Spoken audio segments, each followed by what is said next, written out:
नमस्कार सर्वांना. अवधूत चिंतन श्री गुरुदेव दत्त श्री स्वामी समर्थ आपल्या मी इगतपुरीची या चॅनलमध्ये आपल्या सर्वांचं स्वागत आहे. सध्या दीपावलीचा उत्सव चालू आहे आणि दीपावलीच्या उत्सवामध्ये अनेक सण उत्सव येत असतात. आपण वसुबारस, धनत्रयोदशी हे उत्सव साजरे केलेच आहे. आता आपल्याला लक्ष्मीपूजन हा उत्सव साजरा करायचा आहे. या सणाच्या दिवशी, लक्ष्मीपूजनच्या दिवशी काय करावे याबद्दलची माहिती आज आपण या व्हिडिओमध्ये घेणार आहोत. लक्ष्मीपूजनचा शुभमुहूर्त काय आहे, लक्ष्मीपूजनची पूजा मांडणी कशी करावी याबद्दलची संपूर्ण माहिती आज आपण या व्हिडिओमध्ये घेणार आहोत. लक्ष्मीपूजन आपण अमावस्येच्या काळात करत असतो. अश्विन महिन्यातील अमावस्या ही 20 ऑक्टोबर 2025 रोजी दुपारी 3:44 सोमवारी सुरू होणार आहे आणि तिची समाप्ती ही मंगळवारी 21 ऑक्टोबर 2025 रोजी 5:55 सायंकाळी होणार आहे. तर आपल्याला यावर्षी लक्ष्मीपूजन हे 21 ऑक्टोबर 2025 रोजी करायचे आहे. 21 ऑक्टोबर 2025 रोजी मंगळवारी संध्याकाळी 6:10 पासून ते रात्री 8:40 लक्ष्मीपूजनचा शुभमुहूर्त आहे. या काळात तुम्ही लक्ष्मीपूजन करू शकता. कारण आपल्याकडे उदयतिथीला खूप महत्त्व असते आणि अमावस्येची उदयतिथी ही मंगळवारी आहे. त्यामुळे मंगळवारी 21 ऑक्टोबर 2025ला लक्ष्मीपूजनचा मान आहे. त्यानंतर आता आपल्याला लक्ष्मीपूजनची मांडणी करायची आहे. तर लक्ष्मीपूजनसाठी आपल्याला खूप साऱ्या वस्तूंची मांडणी करायची असते. त्यामुळे तुमच्याकडे जर 2-3 पाट असतील तर ते तुम्ही एका वेळेस मांडू शकता किंवा चौरंग देखील मांडू शकता. मोठे पाट किंवा चौरंग तुम्ही स्वच्छ जागेवर मांडायचे आहे. त्यावर स्वच्छ लाल किंवा भगवे किंवा पांढरे शुभ्र वस्त्र अंतरायचे आहे आणि त्यानंतर मग आपल्याला दीपप्रज्वलन करून घ्यायचे आहे. कोणतीही पूजा मांडणी करायच्या आधी दीपप्रज्वलन करणे हे खूप गरजेचे असते. त्यानंतर मग आपल्याला देवीला स्मरून एक मंत्र म्हणायचा आहे. सर्व मंगल मांगल्ये शिवे सर्वात साधिके शरणे त्र्यंबके गौरी नारायणी नमोस्तुते. हा मंत्र आपल्याला देवीला स्मरून म्हणायचा आहे आणि त्यानंतर मग आचमन करायचे आहे. त्यासाठी सर्वात पहिली भगवान विष्णूंची 3 नावे आपल्याला घ्यायची आहे. ओम केशवाय नमः, ओम माधवाय नमः, ओम नारायणाय नमः. आणि प्रत्येक वेळेस आपल्याला हातात घेतलेले पाणी पिऊन घ्यायचे आहे आणि चौथ्या वेळेस जेव्हा आपण ओम गोविंदाय नमः असे नाव घेतो तेव्हा ते पाणी आपल्याला ताटात सोडून द्यायचे आहे. जो व्यक्ती पूजा करणार आहे, मग ती स्त्री असो किंवा पुरुष असो, घरातील जी व्यक्ती पूजा करणार आहे त्या व्यक्तीने आचमन करायचे असते. त्यानंतर मग आपल्याला संकल्प करायचा आहे. जी व्यक्ती पूजा करणार आहे त्या व्यक्तीने संकल्प करायचा आहे. संकल्प करण्यासाठी उजव्या हातात थोड्याशा अक्षता घ्यायच्या आहे. त्यावर हळद, कुंकू, फूल अर्पण करायचे आहे आणि त्यावर थोडेसे पाणी टाकायचे आहे आणि आपल्याला संकल्प करायचा आहे. संकल्प करताना आपले नाव सांगायचे आहे, आपले गोत्र सांगायचे आहे. गोत्र माहीत नसेल तर कश्यप गोत्र असा उच्चार करायचा आहे आणि आपण लक्ष्मीपूजन का करत आहोत ते आपल्याला सांगायचे आहे. आणि त्यानंतर मग आपल्याला त्या अक्षदा ते ताटात सोडून द्यायचे आहे आणि पुन्हा डाव्या हाताने उजव्या हातावर थोडेसे पाणी सोडायचे आहे आणि हात स्वच्छ पुसून घ्यायचे आहे. त्यानंतर आता आपल्याला चौरंगावर माता लक्ष्मीची मूर्ती, फोटो, कुबेर भगवंतांची मूर्ती, फोटो यांची स्थापना करायची आहे. तुमच्याकडे जर फोटो असेल तर तुम्ही चौरंगावर ते फोटो स्थापन करू शकता. आणि त्यानंतर आपल्याला देवांच्या डाव्या बाजूला कलशाची स्थापना करायची आहे. आपल्याला तांब्याच्या किंवा स्टीलच्या कलशाची स्थापना करायची आहे. कलशावर स्वस्तिक काढून घ्यायची आहे. 5 बोटे उमटवायची आहे. कलशामध्ये पाणी टाकायचे आहे. त्यामध्ये आपल्याला एक नाणी, सुपारी, हळद, कुंकू, अक्षदा हे टाकायचे आहे. 5 आंब्याची किंवा विड्याची पाने ठेवायची आहे. त्यावर नारळ ठेवायचा आहे आणि कळशाला हळद, कुंकू, अक्षदा वाहून घ्यायच्या आहे. कलशाच्या खाली थोडेसे तांदूळ ठेवायचे आहे. त्यानंतर आता आपल्याला चौरंगावर माता लक्ष्मीच्या मूर्तीची, कुबेर भगवंतांच्या मूर्तीची, गणपती बाप्पांच्या मूर्तीची स्थापना करायची आहे. जर तुमच्याकडे मूर्ती नसेल तर तुम्ही सुपारी रूपात देखील त्यांची स्थापना करू शकता. कलशाची स्थापना केल्यानंतर आपल्याला कलशाला हळद, कुंकू, अक्षदा, फुले अर्पण करायची आहे आणि सर्व मंगल मांगल्ये शिवे सर्वात साधिके शरणे त्र्यंबके गौरी नारायणी नमोस्तुते या मंत्राचा जप करायचा आहे. तुमच्याकडे जर भगवान विष्णू आणि माता लक्ष्मीचा फोटो असेल तर तुम्ही चौरंगावर तो ठेवू शकता. तुमच्या कुलदेवीचा फोटो देखील तुम्ही चौरंगावर पूजेसाठी मांडू शकता. जर तुमच्याकडे माता लक्ष्मीची मातीची मूर्ती असेल, फोटो असेल तर तुम्ही तो चौरंगाच्या मध्यभागी ठेवू शकता. आणि त्यासमोर आता आपल्याला विड्याच्या पानांवर देवांची स्थापना करायची आहे. 2 विड्याची जोड पाने घ्यायची आहे. त्यावर आपल्याला मूर्तीची स्थापना करायची आहे. जर तुमच्याकडे मूर्ती नसेल तर तुम्ही सुपारी रूपात स्थापना करू शकता. आपल्याला सर्वात पहिले गणपती बाप्पांची स्थापना करायची आहे. त्यांच्या शेजारी मध्यभागी माता लक्ष्मीच्या मूर्तीची स्थापना करायची आहे. मूर्ती नसेल तर तुम्ही सुपारी रूपात स्थापना करू शकता. आणि त्यांच्या शेजारी आपल्याला कुबेर भगवानांची स्थापना करायची आहे. तुमच्याकडे जर श्रीयंत्र असेल, कुबेर यंत्र असेल तर ते देखील तुम्ही त्यांच्या मूर्तीसमोर ठेवू शकता. आता पूजेसाठी सर्वात पहिले गणपती बाप्पांची मूर्ती घ्यायची आहे. गणपती बाप्पांच्या मूर्तीवर पाण्याने, पंचामृताने अभिषेक करायचा आहे. अभिषेक करताना तुम्ही श्री गणेशाय नमः, ओम गणपते नमः किंवा गणपती बाप्पांचा मंत्र देखील म्हणू शकता. त्यानंतर मग आपल्याला गणपती बाप्पांना स्वच्छ पुसून घ्यायचे आहे. त्यांना त्यांच्या जागेवर परत ठेवून द्यायचे आहे. त्यांच्या खाली आपल्याला थोड्याशा अक्षता ठेवायच्या आहेत. त्यावर गणपती बाप्पांची मूर्ती ठेवायची आहे. मूर्तीला गंध, अक्षता, फूल, हळद, कुंकू वाहून घ्यायचे आहे आणि गणपती बाप्पांना गोड खोबऱ्याचा नैवेद्य आपल्याला अर्पण करायचा आहे. आता आपल्याला माता लक्ष्मीच्या मूर्तीवर अभिषेक करायचा आहे. माता लक्ष्मीची मूर्ती आपल्याला ताटात घ्यायची आहे. त्यावर आपल्याला स्वच्छ पाण्याने, पंचामृताने आणि पुन्हा स्वच्छ पाण्याने असा अभिषेक करायचा आहे. अभिषेक करताना तुम्ही ओम श्री महालक्ष्मी देवे नमः या मंत्राचा जप करू शकता. तुम्ही गणपती बाप्पा माता लक्ष्मीच्या मूर्तीवर 21 वेळेस, 11 वेळेस तुम्हाला जसा जमेल तसा अभिषेक करू शकता. आता तुमच्याकडे जर माता लक्ष्मीची मूर्ती नसेल तर तुम्ही सुपारी ठेवून माता लक्ष्मीची पूजा करू शकता.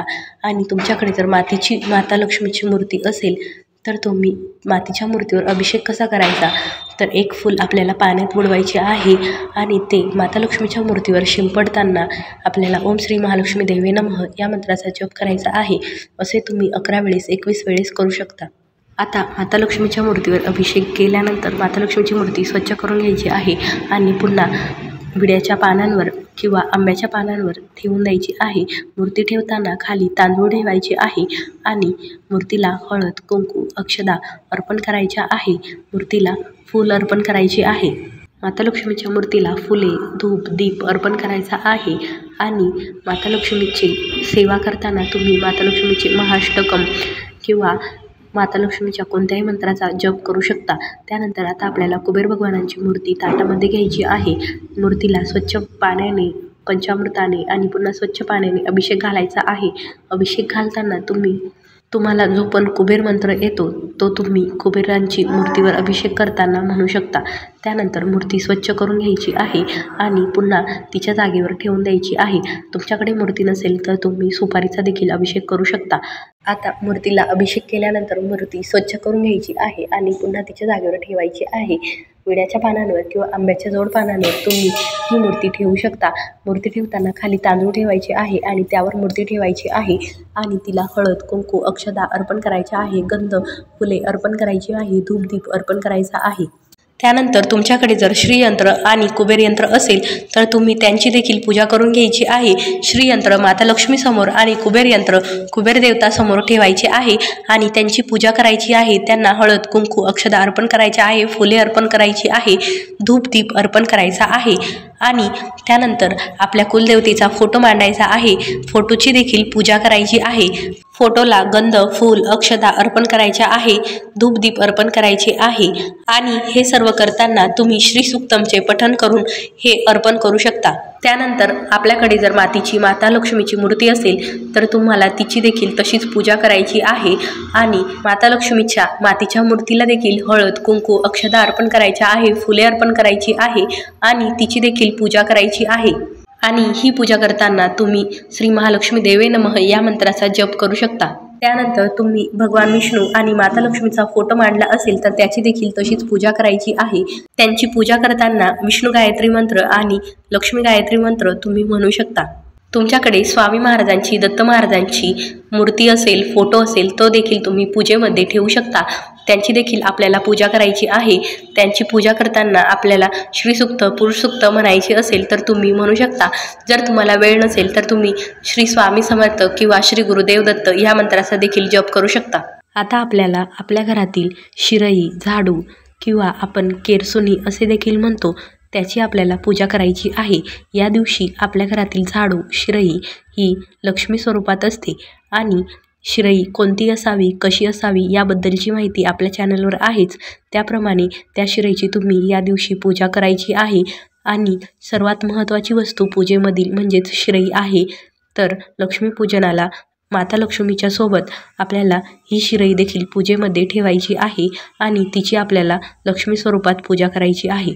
आता शिराईची म्हणजे झाडूची पूजा करताना आपल्याला तिला हळद, कुंकू, अक्षता अर्पण करायच्या आहे आणि फूल अर्पण करायचे आहे. त्यानंतर आपल्या घरात जे काही सोने आहे त्याची देखील आपल्याला पूजा करायची आहे.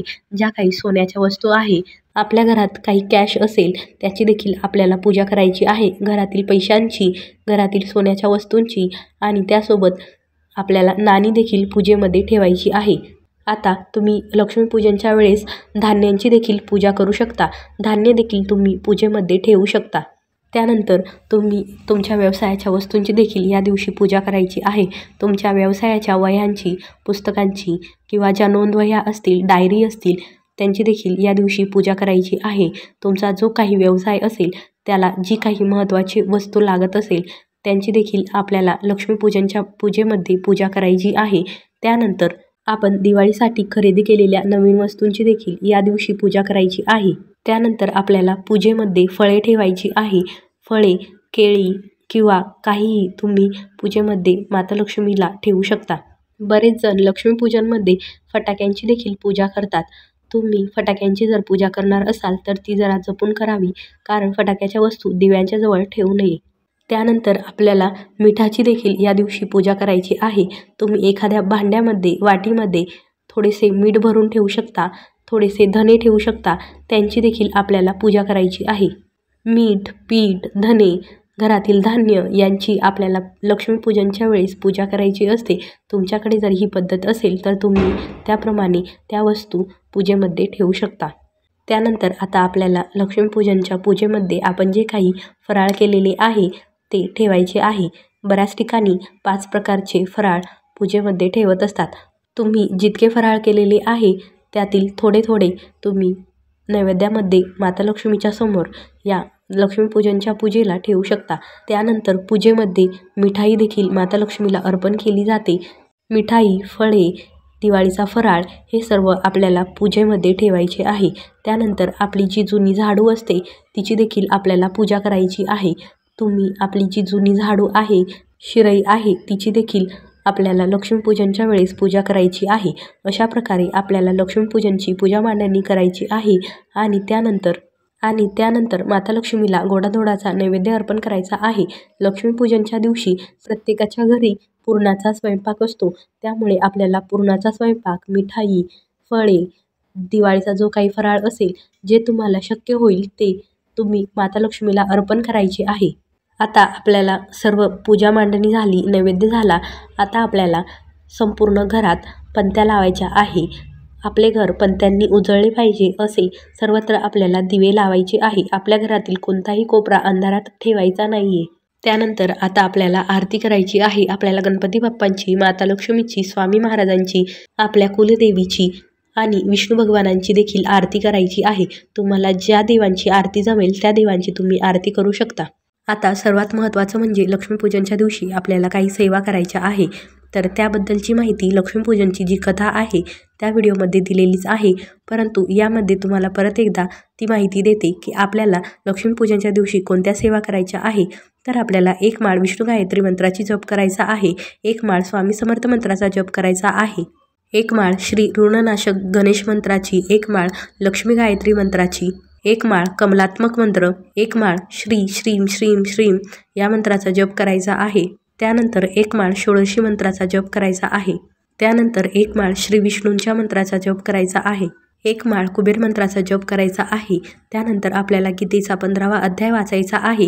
गीतेची 18 नावे पठण करायची आहे. आपल्याला प्रत्येकी 1 वेळेस श्रीसूक्त, 1 वेळेस पुरुष सूक्त, 1 वेळेस व्यंकटेश स्तोत्र यांचे पठण करायचे आहे.